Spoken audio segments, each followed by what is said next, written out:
यार दोस्तों, स्वागत है आपका प्रयास क्लासिक में। उम्मीद है आप स्वस्थ होंगे, मस्त होंगे। आज मैं आपके समझ लेके आया हूँ अति लघु उत्तरीय प्रश्न जो कि आपके बीएड से संबंध रखते हैं। किससे? बीएड से। और बीएड में भी जो व्यक्ति आपके थर्ड सेमेस्टर में है, किसमें? थर्ड सेमेस्टर में।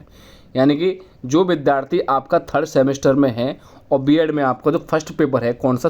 301 में आपका ज्ञान एवं पाठ्यक्रम वाला, यानी कि फर्स्ट चैप्टर ज्ञान एवं पाठ्यक्रम, कोड नंबर 301, जिसमें आपका अति लघु उत्तरीय प्रश्न है। जैसा कि आपको ज्ञात है कि अभी वर्तमान में आपकी जो परीक्षा है वो आपकी ओएमआर ना हो के रिटन एग्जाम होने वाली है, जिसमें आपके दीर्घ उत्तरीय प्रश्न आएंगे, अति लघु उत्तरीय, लघु उत्तरीय और बहुविकल्पीय, और साथ ही आपको रिक्त स्थान भी देखने को मिलेंगे। तो उसी को विश्लेषण में देखते हुए कि आपके मैं समझ लेके आया हूँ यूनिट 2 अर्थात इकाई 2। इससे पूर्व मैं आपके समझ इकाई 1 मैंने करा चुका हूं, जिसका लिंक मैंने इसके वीडियो के डिस्क्रिप्शन में दे दिया है। ठीक है, जिससे भी मैं आपके बीएड से संबंधित जितने भी मैंने आपके पेपर कराए हैं या क्वेश्चंस कराए हैं, उसका मैं आपका लिंक इसके वीडियो में दे दिया है। इसके बाद मैं बता दूं कि लगभग इसके बाद 15 क्वेश्चंस और देखने को मिलेंगे। इससे पूर्व मैंने आपके 15 क्वेश्चंस कराए थे और इस वीडियो में भी आपके लगभग 15 क्वेश्चंस आपको देखने को मिलेंगे।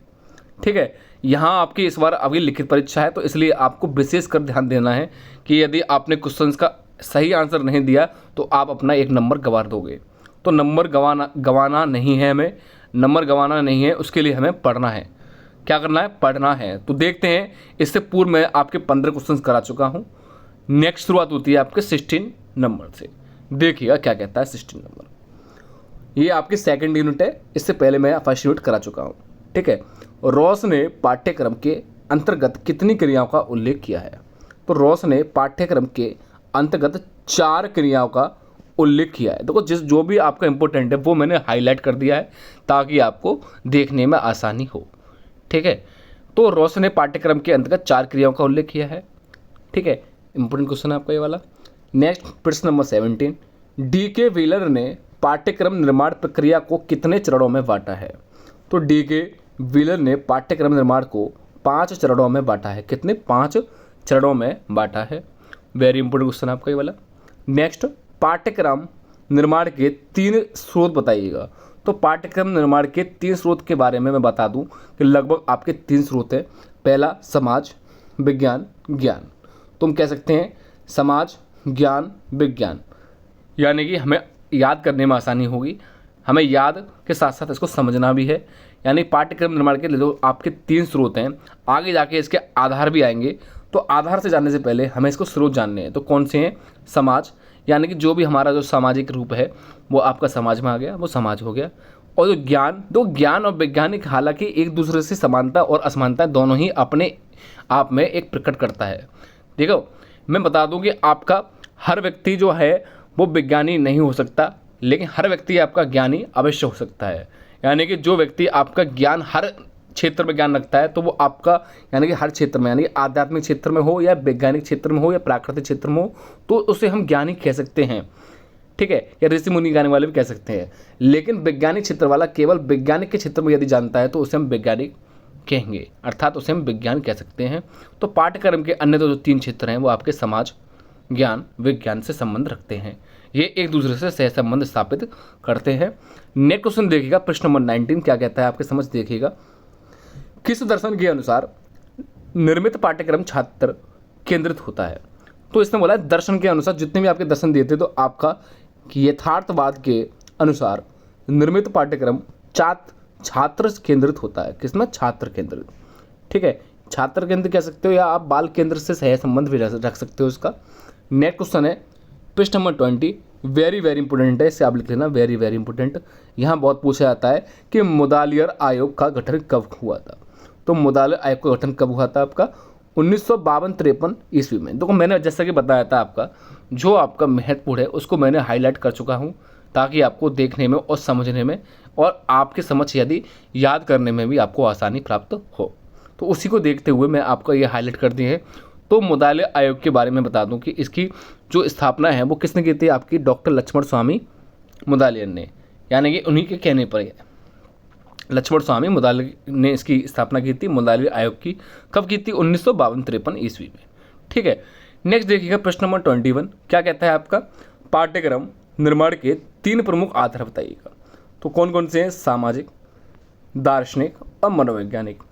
पाठ्यक्रम निर्माण के 3 प्रमुख जो आधार है वो आपके लगभग इस प्रकार से दिए हैं, दार्शनिक कह सकते हैं और मनोवैज्ञानिक, और लास्ट वन आपका कौन सा है? सामाजिक। तो ये भी इंपॉर्टेंट क्वेश्चन है। नेक्स्ट प्रश्न नंबर 22, यह तो आपका हर परीक्षा में देखने को मिलता है, कॉम्पिटिटिव परीक्षा हो या आपकी बीएड से जो पूर्व जो परीक्षा हुई है सेकंड सेमेस्टर में, उसमें भी आपको देखने को मिला होगा। क्यूरेरे, क्यूरेरे शब्द का शाब्दिक अर्थ क्या है? तो इसे आप इंपॉर्टेंट लिख सकते हो। तो क्यूरेरे शब्द का शाब्दिक अर्थ क्या है? दौड़ का मैदान। तो यहाँ आपको कन्फ्यूज कर देगा, यह आपका बहुविकल्प में भी पूछ सकते हैं। आप यह मत सोचना यह जो मैं क्वेश्चन कर रहा हूँ ये आपका अति लघु उत्तरीय ही देखते को मिलेंगे। साथ ही साथ मैं बता दूं ये आपको यहाँ से आपके बहुविकल्पीय क्वेश्चन भी बन सकते हैं। 15 क्वेश्चन करके मैं बता दूं कि लगभग यहाँ से 8 से 10 क्वेश्चन आपके आराम से देखने को मिलेंगे। कितने? 8 से 10 क्वेश्चन। ठीक है। तो क्यूरेरे शब्द का जो शाब्दिक अर्थ है वो क्या है? दौड़ का मैदान। तो आपको एक कन्फ्यूज कर देगा, वहाँ ऑप्शन दे देगा दौड़ का मैदान, या सिंपल कहूँ कि बच्चे का मैदान, या स्कूल का मैदान, या आपको कन्फ्यूज कर देगा कि बच्चा खेलने मतलब खेल का मैदान। खेल का मैदान अलग होता है, दौड़ का मैदान अलग होता है। तो यहाँ आप कन्फ्यूज मत होना, दौड़ नहीं केवल रनिंग वाला। नेक्स्ट प्रश्न नंबर 23 क्या कहता है आपका? पुस्तक केंद्रित पाठ्यचर्या का अन्य नाम क्या है? तो पुस्तक केंद्रित पाठ्यचर्या का अन्य नाम क्या है? विषय केंद्रित पाठ्यचर्या। क्या है? विषय वस्तु। विषय केंद्रित पाठ्यचर्या भी है। यानी कि पुस्तक केंद्रित पाठ्यचर्या का उपनाम को हम किस नाम से पुकारते हैं? आपका विषय केंद्रित पाठ्यचर्या भी कहा जाता है। नेक्स्ट देखिएगा, वेरी वेरी इंपॉर्टेंट है आपका प्रश्न नंबर 24, बौद्धकालीन शिक्षा के 3 उद्देश्य बताइएगा। वेरी वेरी इंपॉर्टेंट लिखने से आप बौद्धकालीन से। तो बौद्धकालीन शिक्षा के उद्देश्य के थे आपके चरित्र निर्माण, व्यक्तित्व का विकास और जीवन हेतु तैयार करना। यानी कि बौद्धकालीन में लगभग आपकी शिक्षा के जो 3 प्रकार से उद्देश्य बताए गए हैं, एक उसका कैरेक्टर पर देखा गया है, एक उसकी पर्सनैलिटी, और उसके संपूर्ण जीवन को तैयार करने के आधार पर उसका विश्लेषण किया गया है। तो इसी प्रकार से लगभग मैं बता दूं कि इसके 3 हैं। कैसे? कैरेक्टर अर्थात चरित्र निर्माण, यानी उसके चरित्र के बारे में उसका निर्माण करना है, उसके चरित्र को अच्छा बनाने के लिए, तो वो आपका बौद्धकालीन के अंतर्गत आता है। नेक्स्ट उसके पर्सनैलिटी का विकास करना है या डेवलपमेंट करना है, तो पर्सनैलिटी का विकास आपका सेकंड है, और लास्ट आपका जीवन हेतु तैयार करना। नेक्स्ट 25, ब्रूनर के अनुसार अधिगम के 3 प्रकार बताइए। तो अधिगम क्या है? आपका सीखना। मैंने जैसे आपका प्रीवियस वीडियो में बताया था, जो सबसे पहले बताई थी, अधिगम क्या है? आपका सीखना। सीखना क्या है आपकी? यानी कि व्यक्ति जो भी कुछ सीखता है, तो ज्ञान हो या आपका सीखना हो, दोनों में सिमिलर क्या है आपका? ये दोनों चीज़ें आपकी व्यक्ति की जन्म से लेकर मृत्यु तक तत्पर चलती रहती हैं। ये नहीं कि आपकी रुक गई। व्यक्ति को हर क्षण ना किसी से आपका कुछ ना कुछ सीखने को मिलता है। जहाँ आपको सीखते हो तो उसे हम किस नाम से पुकारते हैं? उसे हम ज्ञान भी कहते हैं। ज्ञान भी कहते हैं। तो वही आपका ज्ञान इसी के अंतर्गत पूछा गया है। संज्ञानात्मक ज्ञान कह सकते हो आपका एक तरह का। तो जहाँ आपका सीखना व्यक्ति का जन्म से लेकर मृत्यु तक सीखना ही सीखना रह जाता है, ज्ञान ही ज्ञान लेना होता है। चाहे आपका छोटा बच्चा हो या बड़ा बच्चा हो, या किसी से भी अपने सिंपल कहूँगी आपके कोई ईष्ट हो उससे सीख सकते हो, या आपके जो टीचर हैं, या आपके माता पिता हैं, या आपके जो सामाजिक प्राणी हैं, या आपके आसपास के जितने भी आपके व्यक्ति रहते हैं, आप उनसे भी सीख सकते हो, चाहे आपके छोटे हों या बड़े हो।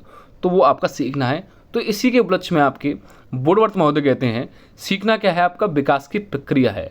तो सीखना विकास की प्रक्रिया है, ये आपका वुडवर्थ के अनुसार है।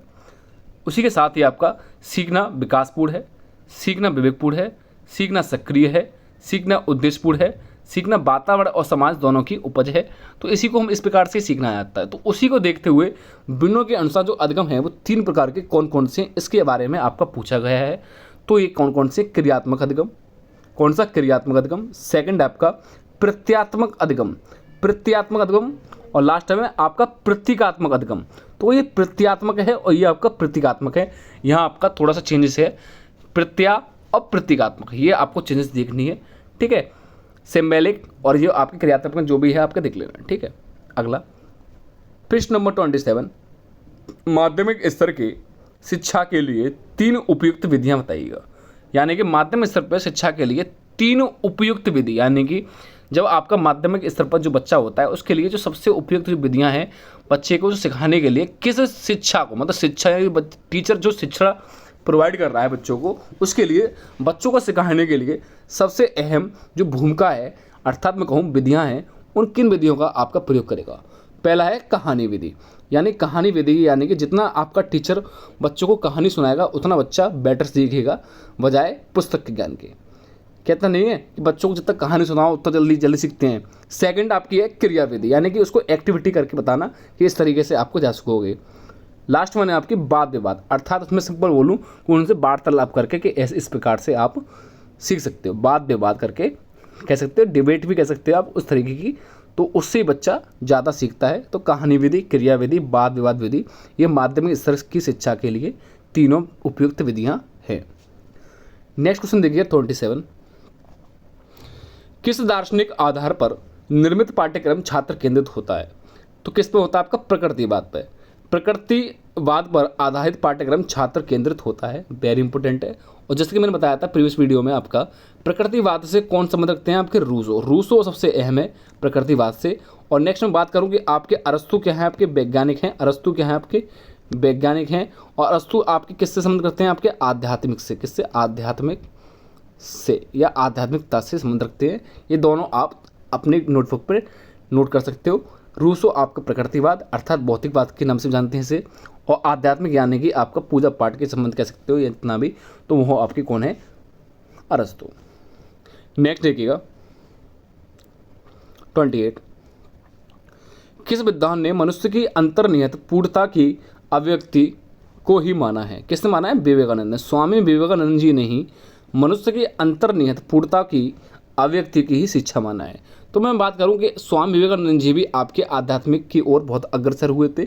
इन्होंने जितना भी अपना जो जीवन है वो आध्यात्मिक में ही गुजारा है। और सबसे अहम बात करूं कि इनका जो नॉलेज है वो बहुत बेटर थी, ठीक है, लेकिन जो इनका जो ज्ञान है वो आपका आध्यात्मिक की ओर बहुत ही अग्रसर था। और ये अपना जो अंतर्निहित यानी कि वो एक तरह ज्ञान मुद्रा में बैठा करते थे, तो उसी से इनके बारे में इनको नॉलेज बहुत थी, ठीक है। तो इन्होंने एक स्थापना भी की थी अपने गुरु को के ऊपर। किसकी की थी?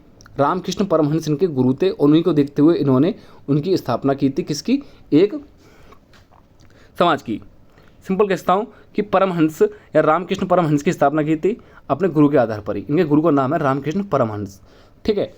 और इन्होंने ही आपका, मैं बता दूँ कि 1993 ईस्वी में क्या चीज़ चलाया था, मुझे बता दो। विश्व धर्म सम्मेलन किससे संबंध रखता है और कब चलाया था? 1993 या 1997 में, ठीक है। नेक्स्ट देखिएगा, लास्ट वन क्वेश्चन है आपका, शिक्षण मनोवैज्ञानिक पर आधारित 3 शिक्षण पद्धतियाँ कौन सी है? तो मैं बात करूँ, पहली है किंडरगार्टन पद्धति, सेकंड है आपकी मॉन्टेसरी पद्धति, और लास्ट है खेल पद्धति। तो मैं बात करूँ कि खेल पद्धति भी आपकी बहुत मेन है, बच्चों को खेल की पद्धति के द्वारा सिखाना। नेक्स्ट मारिया मॉन्टेसरी पद्धति के द्वारा दी गई थी आपकी मॉन्टेसरी पद्धति। और लास्ट है आपके फ्रोवल महोदय। फ्रोवल महोदय आपके कैसे? पहली बात तो मैं बात करूँ, फ्रोवल महोदय जो हैं वो आपके प्रकृतिवाद है। रूसो के साथ ही मैं कह सकता हूँ, रूसो भी आपके प्रकृतिवाद हैं और फ्रोवल भी आपके प्रकृतिवाद है। तो किंडरगार्टन पद्धति के जो आपके प्रतिपादक हैं वो आपके कौन है? फ्रोवेल महोदय हैं। तो ये भी पूछा जाता है कि किंडरगार्टन पद्धति के आपके प्रतिपादक कौन है? वो आपके फ्रोवल महोदय हैं। तो ये 3 पद्धतियाँ हैं, किंडरगार्टन पद्धति, मॉन्टेसरी पद्धति और लास्ट आपके खेल पद्धति से भी संबंध रखते हैं आपके फ्रोवेल, ठीक है। नेक्स्ट और लास्ट क्वेश्चन आपके, मुझे लंबी लंबी व्याख्याओं से घृणा है, यह कथन किसका है? यह कथन किसका है? आपका रूसो का है, ठीक है, वेरी इंपॉर्टेंट है। और ये 29 भी। तो रूसो महोदय क्या कहते हैं? मुझे लंबी लंबी व्याख्याओं से घृणा है। तो अर्थात 30 क्वेश्चन आपका इससे सहसंबंध रखता है। तो मैं बता दूं कि यहाँ आपका वेरी इंपॉर्टेंट क्वेश्चन हो चुके हैं, लगभग आपके 30 क्वेश्चन हो चुके हैं अति लघु उत्तरीय के। इसमें से मैं बता दूं 30 में से लगभग आपको 9 से 10 क्वेश्चन आपको अवश्य देखने को मिल जाएंगे। जरूर नहीं है यह आपके अति लघु उत्तरीय में हो, यहाँ से आपके रिक्त स्थान की पूर्ति के लिए आ जाएगा, अर्थात फिलिंग द ब्लैंक्स। किससे? फिलिंग द ब्लैंक्स के में भी आएंगे इस बार आपके 10 क्वेश्चन आपको फिलिंग द ब्लैंक्स के देखने के भी मिलेंगे इस बार, मैं बता दूँ, क्योंकि आपका इस बार रिटन एग्जाम है। और साथ ही आपको मैं बता दूं कि ऑब्जेक्टिव क्वेश्चंस भी यहाँ से बनेंगे। ऑब्जेक्टिव क्वेश्चन भी यहाँ से 10 आपके क्वेश्चन ऑब्जेक्टिव, 10 आपके filling the blanks, total over आपके 20 क्वेश्चन हो गए, ठीक है। और प्रत्येक क्वेश्चन आपका 1 नंबर का होगा, अर्थात आपके 20 क्वेश्चन ये हो गए। उसके बाद आपके अति लघु उत्तरीय प्रश्न आएंगे और फिर दीर्घ आएंगे। तो इन्हीं को देखते हुए यहाँ से आपके 9 से 10 क्वेश्चन आपको देखने को मिलेंगे।